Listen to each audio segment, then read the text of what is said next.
2-point perspective boxes. In this page, we're going to be dealing with the horizon line, making a box above the horizon line, below the horizon line, and right on the horizon line.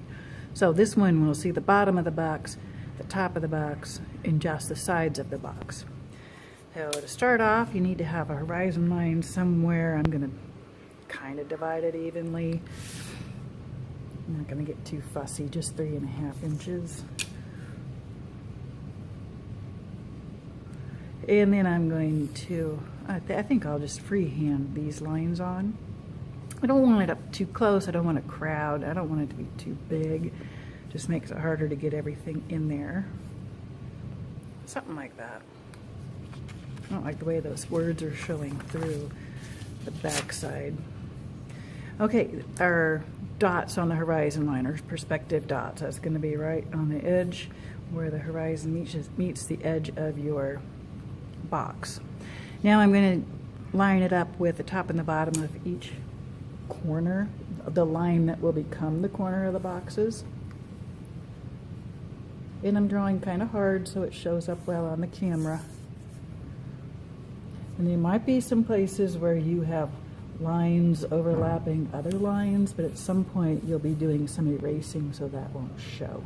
It won't look like transparency. In that line on that perspective point.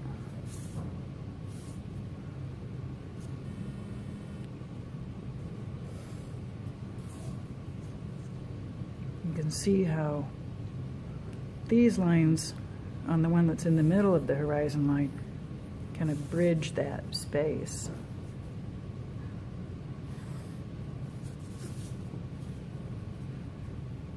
And I'm not using the ruler for any measuring at the moment, I'm just using it as a straight edge. But still, when I want to hold the ruler to make a good straight line, it helps to keep my fingers really wide so that as I push with the pencil, it doesn't shove the ruler out of line. Okay, so right now I'm at that step where I have made all kinds of lines and it looks a little bit wild. This step is multiple things happening. So I'm going to decide the size of this box, basically. Get my ruler lined up on that perspective dot, and I can decide, do I want my box to be this big, narrow? It doesn't matter that much. So I'm going to pick right here. Okay, so I did that line.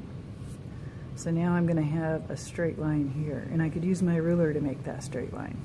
I'm going to make the same decision going from this line. How big do I want the bottom of my box? I could make it significantly large, or I could make it really narrow. I want it to be kind of big, just because that's what I want. And now this line has to copy that line, has to be vertical. And of course, once again, I could use my ruler and make that super straight, eyeball it against the edge of the paper. So now I have my top floating box done. I just want to erase those lines so you can see what's going on. Looks like it's in tractor beams right now. And again, I drew my lines really, really dark so that you could see it on the camera.